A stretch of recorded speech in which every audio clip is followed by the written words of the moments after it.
आगे कैसे थे भाई? बहुत जा रहा है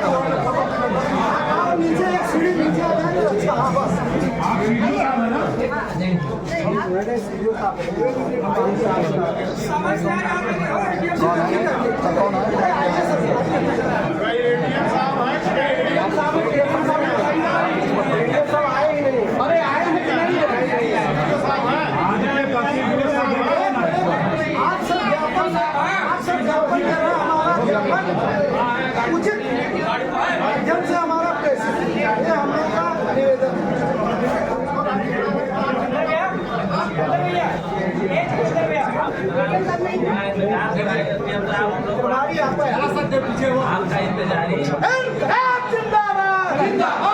आप लोग विरत रहेंगे कार्य से? नहीं, कार्य से हम लोग विरत नहीं है। हमारे मातृ संस्था बार काउंसिल का ये आदेश आया है कि आप लोग विरोध प्रदर्शन कर सकते हैं। हम लोग न्यायिक कार्य से विरत नहीं है। क्या मांग करना चाहते हैं उसके खिलाफ? मांग मैं ये करना चाहती हूँ कि हमारे अधिवक्ता बहन की हत्या, जो नृशंस हत्या हुई है कासगंज में, हाँ कासगंज में, उन हत्यारों को गिरफ्तार किया जाए और गिरफ्तार करके उनको उचित दंड दिया जाए, फांसी की सजा दी जाए।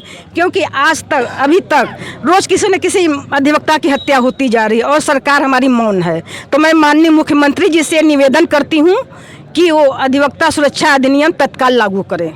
अच्छा, और कुछ मांग है सरकार से आपकी? नहीं और कोई, बस वो अधिवक्ता सुरक्षा अधिनियम लागू करे ताकि हमारे अधिवक्ता भाई बहन प्रथम स्थान पे रखे। मतलब सही है कि अधिवक्ता प्रोटेक्शन बिल आए, लेकिन उसके साथ साथ महिलाओं को सुरक्षा के विशेष ध्यान दिया जाए, क्योंकि एक पर एक घटनाएं घटती जा रही हैं जिसपे हम केंद्र सरकार से भी ध्यान आकर्षित कराना चाहते हैं। हो रहे हैं, उनके जीने का हक छीन लिया जा रहा है, उनके हाथ पैर तक सही सलामत रेप के बाद उनकी स्थिति इतनी बुरी कर दी जा रही है। तो ऐसी स्थिति से इतनी नफरत महिलाओं के प्रति इन अपराधियों के बीच में फैला है। वो अपराधियों को ऐसी दंड मिले कि दोबारा हिम्मत न करें महिलाओं के साथ ऐसा अपराध करने के लिए। पश्चिम बंगाल में कुछ कहेंगे? पश्चिम बंगाल की घटना बहुत ही दुखद है। मतलब सेकेंड निर्भया का केस है, उसे जरा भी कम नहीं है। तो उन लोगों को मैं चाहती हूँ कि एकदम निष्पक्ष जांच हो, जिसमें सीबीआई जांच कर ही रही है, और दोषियों को उनको फांसी की सजा तक पहुँचे। मतलब क्या हम उम्मीद करती हैं, पहुँच जाएंगे? मैं यही करती हूँ कि उन्हें फांसी की सजा दी जाए और निष्पक्ष जांच हो। कितने साल लग जाएगा? लगभग निर्भया कांड में 4 साल लग गया था। 4 साल त्वरित न्याय मिले, 4 साल बहुत विलम्ब हो गया। त्वरित फास्ट ट्रैक कोर्ट है। चलिए महामंत्री जी, आप क्या कहना चाहेंगे इस घटने पे? हम ये कहना चाहते हैं कि जैसे पश्चिम बंगाल में नृशंस घटना घटी थी, वैसी ही घटना हमारी महिला अधिवक्ता साथी के साथ घटी है। नग्नावस्था में इनका शरीर मिला है, पूरे चेहरे को विकृत किया गया है। तो जो हमारी मांगे हैं सरकार से, वह 1 करोड़ रुपये, साथ में जो प्रोटेक्शन एक्ट, अधिवक्ता प्रोटेक्शन एक्ट की मांग है वह पूरी हो। लेकिन आप लोग के माध्यम से हम समाज के लोगों से भी आग्रह करते हैं कि वो सभी लोग, जैसे हम लोग डॉक्टर के साथ खड़े थे, वैसे ही महिला अधिवक्ताओं के साथ भी वो हमें और उसको भी न्याय दिलवाएं। कल परसों की घटना हुई है, क्या कहना चाहेंगे उस पर आप? देखिए, लगातार अधिवक्ताओं पर हमला हो रहा है। इसके पहले हापुड़ का एक बहुत बड़ा कांड हुआ था जिसमें 2-3 महीना मूवमेंट चला था, और हम अधिवक्ताओं की एक मांग है, बहुत पुरानी मांग है, कि जो एडवोकेट प्रोटेक्शन एक्ट लागू किया जाए। उसको सरकार ने, उत्तर प्रदेश की जो मौजूदा सरकार है, उसको लटका के रखी है विधि विभाग में। तो हमारी ये मांग है कि लगातार जो हत्याएं हो रही है अधिवक्ताओं को, और उनके प्रोटेक्शन के लिए जो हमारी एडवोकेट प्रोटेक्शन एक्ट की जो मांग है उत्तर प्रदेश सरकार से, उसको जल्द से जल्द पूर्ण करे। और जो महिला अधिवक्ता की जो हत्या हुई है उसमें आरोपियों की जल्द से जल्द गिरफ्तारी हो, उसकी जांच हो और दोषियों को उसमें कड़ी सजा हो। बाकी हमारे यहाँ पे बार एसोसिएशन के पूर्व अध्यक्षगण मौजूद हैं, वो अपनी बात बताइए। आप बताइए, क्या कहना चाहेंगे आप? क्या मतलब मांग क्या करते हैं गवर्नमेंट से? हमारी मांग यही है कि आज जिस तरह से हम अधिवक्तागण अपनी ताकत को दिखाए हैं, इसी तरह से हम अपनी ताकत को बनाए रहें, और शासन प्रशासन से, बार काउंसिल से, हाई कोर्ट से, सुप्रीम कोर्ट से, सबसे यह मांग है कि हमारे साथ जो आए दिन ऐसी घटनाएं घट रही हैं उस पर अंकुश लगाने के लिए कोई ऐसा कानून बनाएं जिससे कि हम हड़ताल करने के लिए विवश न रहें। और अगर वो नहीं करेंगे तो हम उनके बंधुआ नहीं हैं, हम कदाप न्यायालय में काम नहीं करेंगे, प्रस्ताव नहीं देंगे, लेकिन काम नहीं करेंगे। हमारे महामंत्री महोदय कुछ कहना चाहते हैं, बोलिए आप क्या कहना चाहते हैं इस पर? महामंत्री साइड हो जाइए। मैं सत्यदेव पांडे एडवोकेट, पूर्व महामंत्री सोनभद्र बाग। आज जिस व्यथा को लेकर के हम लोग विरोध प्रदर्शन कर रहे हैं, हमारी महिला साथी अधिवक्ता कासगंज मोहिनी तोमर के साथ जो नृशंस वारदात हुई है उससे हम लोग द्रवित भी हैं और आक्रोशित भी हैं। नाम क्या है आपका? सत्यदेव पांडे एडवोकेट। अच्छा। उनके हत्यारों को तत्काल गिरफ्तार करें और फास्ट ट्रैक कोर्ट के माध्यम से कम 45 से 50 दिन के अंदर इनकी ट्रायल कंप्लीट करें और दोषी जनों को विधि अनुरूप उचित दंडात्मक कार्रवाई करें। दूसरी, अधिवक्ता प्रोटेक्शन एक्ट लागू हो। जहां अभी पश्चिम बंगाल में महिला डॉक्टर के साथ जो नृशंस घटना हुई थी उसमें पूरे भारत के डॉक्टरों ने अपनी हड़ताल कायम किया। उस हड़ताल को माननीय सुप्रीम कोर्ट ने भी अपना अभिव्यक्ति और विचार देते हुए समर्थन दिया था कि अभिव्यक्ति और विचार जो है संविधान में हमारा प्रदत्त अधिकार है, इसलिए उसको कोई मना नहीं कर सकता है। लेकिन जब अधिवक्ता अपनी मांगों को लेकर के, उचित मांगों को लेकर के हड़ताल या किसी भी माध्यम से विरोध प्रदर्शन करते हैं तो उसे अवमानना की श्रेणी में डाल दिया जाता है। तो कहीं न कहीं न्यायपालिका की दोहरी नीति नहीं चलेगी। हम वेतनभोगी कर्मचारी नहीं हैं, हम अपनी मेहनत और पारिश्रमिक से अपना काम करते हैं, हम किसी के गुलाम नहीं हैं। लेकिन न्यायपालिका कहीं न कहीं अधिवक्ताओं को गुलाम बनाना चाहती है, वो नहीं चलेगा। इसके लिए बार काउंसिल को बिना डर और भय के आगे आना होगा। तमाम अधिवक्ता साथी हमारे जितने भी जिले के हैं, जो भी एसोसिएशंस हैं, उनमें एक महा एसोसिएशन खड़ा करके और निश्चित रूप से इस मनमाना आदेशों को कहीं न कहीं धरातल पर ला करके गाड़ने की ज़रूरत है। अब हम इससे डरने वाले नहीं हैं, हम आज़ादी के दीवाने हैं।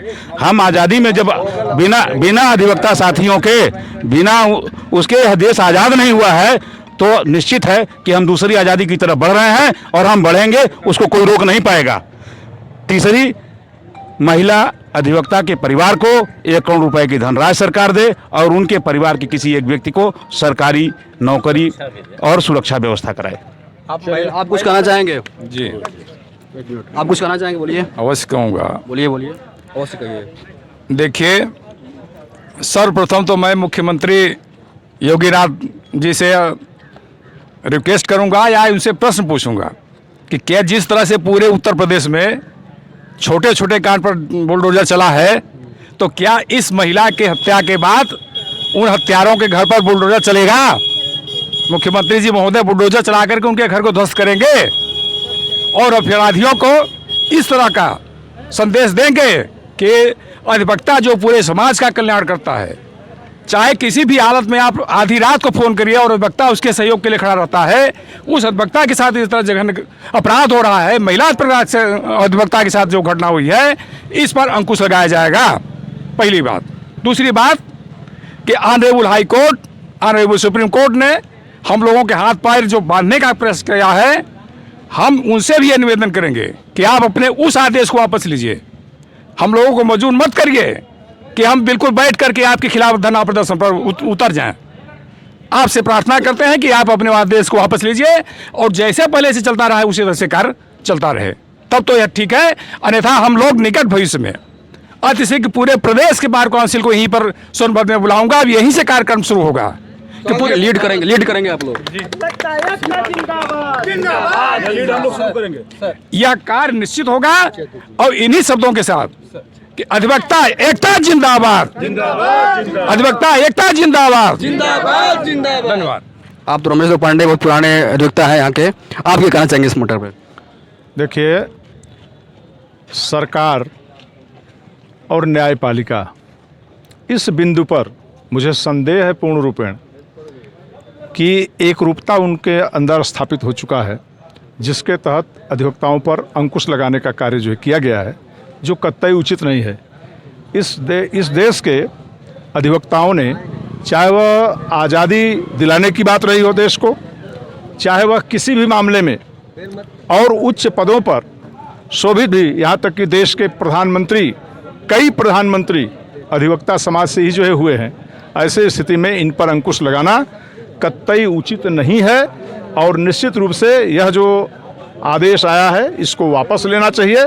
अधिवक्ता का फंडामेंटल राइट्स जो पूरे जो है आम नागरिक को भी मिला हुआ है, अधिवक्ता को भी मिला हुआ है, यह फंडामेंटल राइट्स जो है यह प्रभावित हो रहा है और स्वतंत्रता का हमारा जो अधिकार है, अभिव्यक्त की जो हमारा आज़ादी है, वह जो है इसे छीना जा रहा है। इसे तुरंत वापस लिया जाना चाहिए, वरना आंदोलन के लिए जो है हम लोग बाध्य होंगे।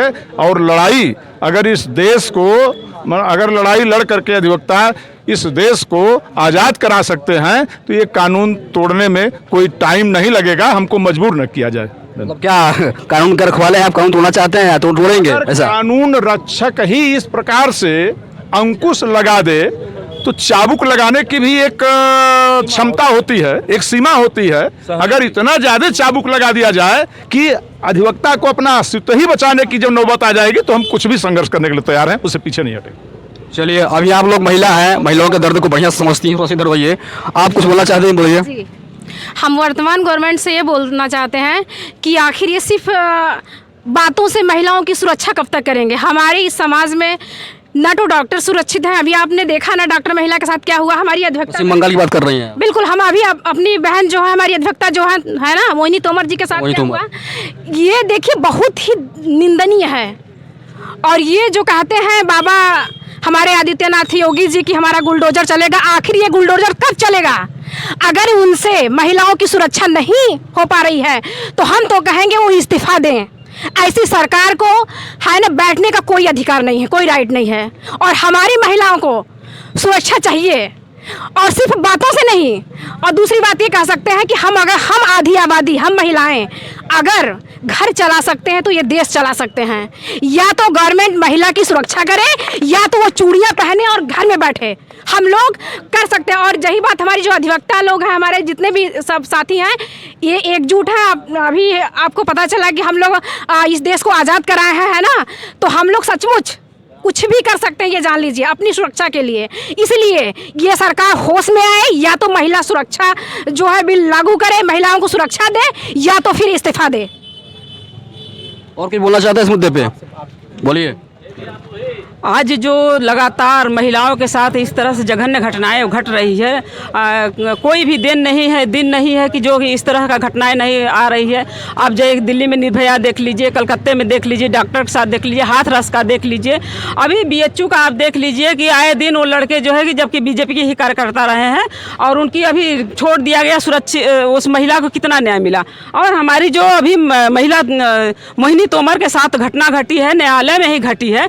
तो इस तरह की घटनाएं घटती जा रही है और सरकार क्या कर रही है? हमारा न्यायालय इन अपराधियों को जल्द से जल्द फांसी दे, हमारी यही सभी महिलाओं और सभी अधिवक्ता बंधुओं का मांग है। और एक बात और कहना चाहूँगी कि जो जिस तरह से और विभाग में लोग एक्सपायर कर जाते हैं तो उनको छुट्टी दी जाती है, तो अधिवक्ताओं पर सरकार क्यों अपना शासन चलाने इसको क्यों रोक रही है? और जो अधिवक्ता एक्ट, सुरक्षा एक्ट की मांग है अधिवक्ताओं को, उसको भी सरकार लागू करे, जल्द से जल्द लागू करे। हम सभी अधिवक्ताओं का यही मांग है। अगर नहीं करेगी सरकार तो इसी तरह से अनवरत जो है कि अधिवक्ता हमारे सड़क पर उतरते रहेंगे। और कोई बोलना चाहेगा कि मैं, बोलिए, क्या नाम है आपका, अपना नाम बताइए। मेरा नाम पुष्पा तिग्गा एडवोकेट है। अच्छा। मैं वर्तमान सरकार, योगी सरकार को बोल रही हैं, मुख्यमंत्री जी से, माननीय मुख्यमंत्री जी से और प्रधानमंत्री जी से, हम सभी सोनभद्र के अधिवक्ता बंधुगण, महिला अधिवक्ता बंधु, हम महिला तोमर, कासगंज की महिला तोमर के साथ जो जघन्य अपराध हुआ है उसके लिए घोर हम लोग विरोध कर रहे हैं। उसके लिए हम लोग बहुत दुखित हैं, हम लोग रोष व्यक्त कर रहे हैं और हम लोग सरकार से मांग करते हैं कि उस जघन्य अपराधियों को जल्द से जल्द उनको पर कानूनी कार्रवाई की जाए, दंडित कार्रवाई की जाए और उन पर जो हमारे जिनके परिवार के लोग जो हैं उनको मुआवजा दिया जाए। कितना मुआवजा मांग, आप महिला हैं, बताइए कितना मुआवजा चाहिए आपको, मतलब उनको कितना? उनके लिए 1 करोड़ भी तो कम है, लेकिन उनके परिवार के भरण पोषण के लिए कम से कम 1 करोड़ उनको तत्काल दिया जाए और साथ ही साथ उनके परिवार के किसी न किसी व्यक्ति को एक सरकारी नौकरी दिया जाए।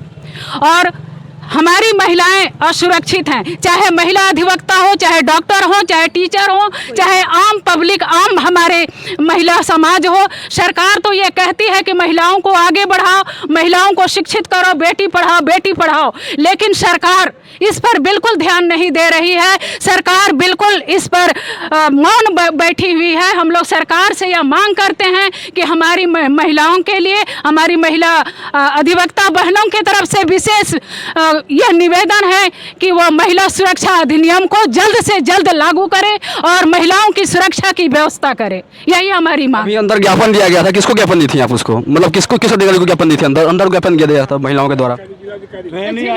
जिलाधिकारी को ज्ञापन दिया गया है, एडीएम साहब को दिया गया है। क्या कार्रवाई करने के बोले, आश्वासन दिया आप लोगों को? क्या उन्होंने आश्वासन दिया है? उन्होंने आश्वासन दिया है कि हम लोग मुख्यमंत्री को भेज रहे हैं और आप लोगों की मांग को जल्द से जल्द स्वीकार किया जाएगा और हम लोग इस मांग को जल्द से जल्द लागू कराने की मांग कर रहे हैं। और अगर ऐसा नहीं होता है तो आगे और हम लोग धरना पर बैठने के लिए तैयार है, हमारे महिला पूरे उत्तर प्रदेश बार एसोसिएशन। चलिए ठीक है, और क्या कहना चाहिए कहिए। एडीएम जिलाधिकारी साहब को हम डीएम साहब, हाँ डीएम साहब को हम लोग पत्रक दिए हैं ज़रूर।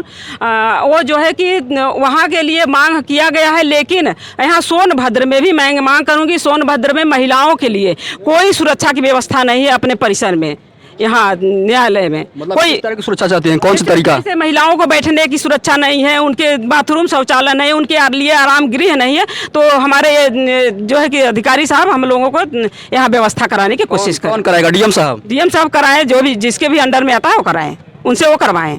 हम महिला अधिवक्ता हमेशा अपने को असुरक्षित महसूस करते हैं। इस परिसर में भी जी, परिसर आपका है? जो घटनाएं घट रही हैं, इस घटनाओं को देखते हुए हम लोग अपने आप में असुरक्षित महसूस करते हैं। इसलिए डीएम साहब से कहते हैं कि महिलाओं के लिए विशेषकर सुरक्षा की व्यवस्था करें। चलिए ठीक है, अभी हमारे सर कुछ बोलना चाहेंगे इस पे, क्या कहना चाहेंगे? नाम बताइए सबसे पहले, उधर फेस करिए, नाम बताइए। मैं जितेंद्र विश्वकर्मा, एडवोकेट, जनपद एवं सत्र न्यायालय सोनभद्र।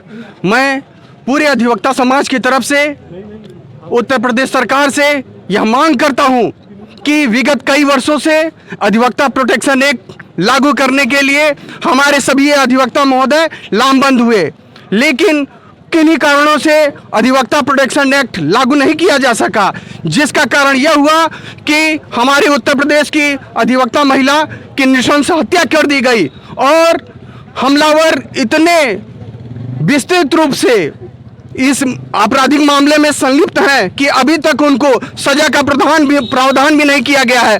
और मैं उत्तर प्रदेश सरकार से यह मांग करता हूं कि सभी अपराधियों को गिरफ्तार कर फास्ट ट्रैक कोर्ट के माध्यम से उन्हें शीघ्र से शीघ्र सजा का प्रावधान करते हुए उन्हें सजा दिलाई जाए और यह सजा मृत्यु दंड से संबोधित किया जाए, क्योंकि यदि अपराधियों में इस प्रकार की सजा से भय व्याप्त नहीं होगा तो हमारा देश और प्रदेश इन अपराधियों के जाल में फंसता जाएगा। इसलिए उत्तर प्रदेश सरकार से हमारी मांग है कि अधिवक्ता प्रोटेक्शन एक्ट लागू किया जाए और सभी अधिवक्ता महोदय के हितों को संरक्षित किया जाए। बहुत बहुत धन्यवाद।